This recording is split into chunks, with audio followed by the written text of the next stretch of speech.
Chapter 17.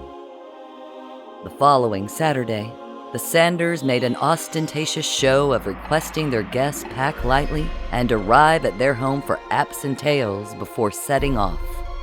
Jim even prepared a PowerPoint presentation.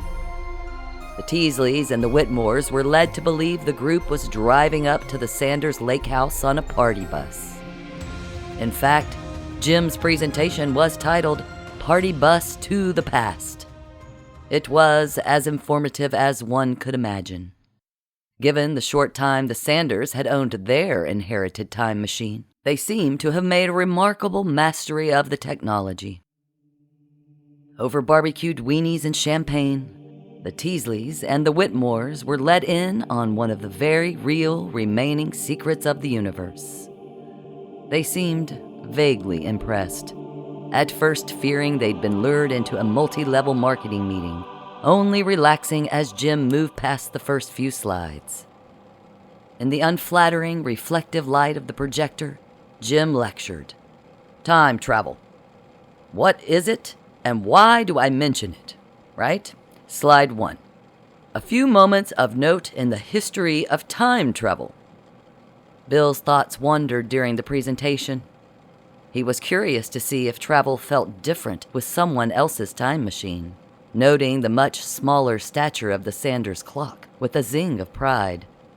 In conclusion, Jim finished, bowing to weak applause, we welcome you to our little Pleistocene getaway and humbly entreat you to treat the past respectfully. The couples clicked their plastic champagne flutes together, the bottoms of several said flutes separating from their base, fluttering to the ground. Bill, downing his drink, looked dubiously at his baseless flute, impulsively shoving it into the nearby fern, when the Sanders asked everyone to join hands.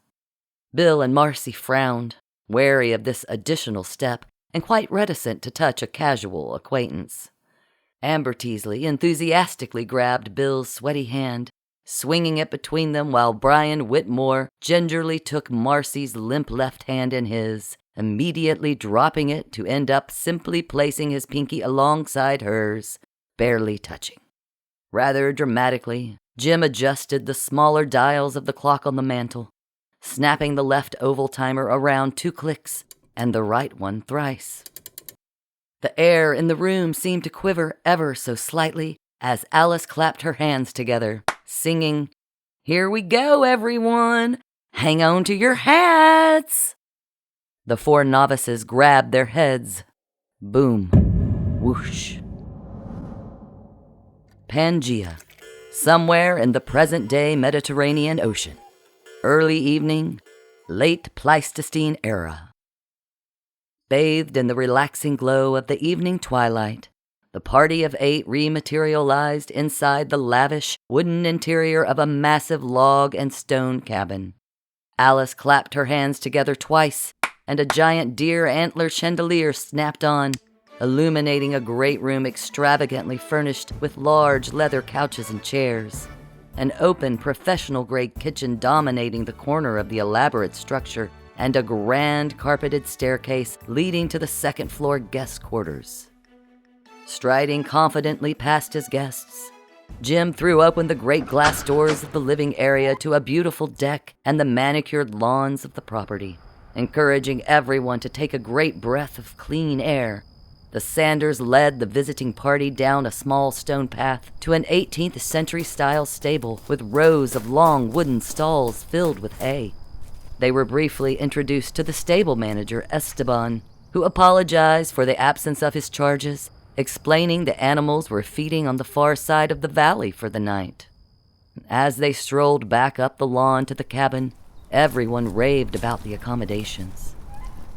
"Oh, Alice, this is divine," Amber Teasley drawled in her charming East Texas accent, migrating to the kitchen behind Alice, who began pulling mixers and prepared dips from the refrigerator.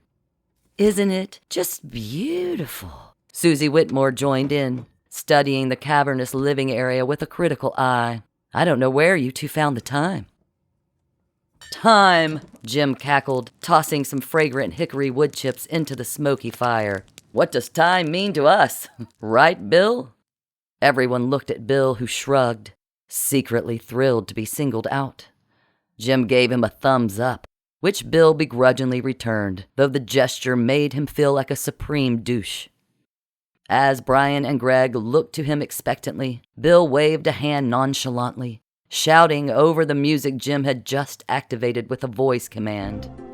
We actually got our time machine before Jim and Alice. Told them all about it first. No big deal. Susie and Amber smiled vapidly, crowing, "Ooh," simultaneously. Then silence. The women went back to comparing cheese balls while Alice brushed past Marci in the kitchen.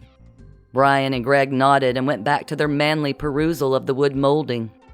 Bill had expected at least a follow-up question or two. As the Sanders and their guests moved to the deck for margaritas and guacamole, a figure lurked beyond the graceful dancing shadows cast by the hanging lanterns.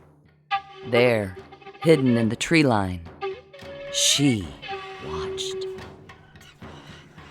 Squatting on the ground, her long body hair matted with mud from the recent rains, she lifted her nose to the stars and sniffed. There were more of them tonight. She sniffed again and sorted through a variety of smells. Fruit? Then there was the musky melange of body odors. Men, women. She crooked her head to one side, her fingers digging into the mud where she hunched, listening. These others made sounds at one another, barking and pointing, like the ones who came before and erected this strange cave. She didn't understand the sounds. In her burrow under the earth with hers, she understood the gestures and hoots and simple sounds. This was different.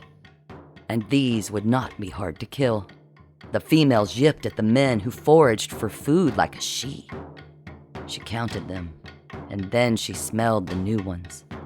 She inhaled deeply and sighed. That one smelled of battle. Her lips curled as his mate joined him, touching his arm. She could smell him on the woman. She watched the female carefully, following Marci with her eyes, watching her whisper testily to the battleman and go inside, watching through the bay windows while Marci covertly picked her nose, making her way upstairs. She watched the light upstairs disappear from the trees, bedding down in the jungle under a mound of rotting leaves. She wanted to continue watching these, this battleman and his woman.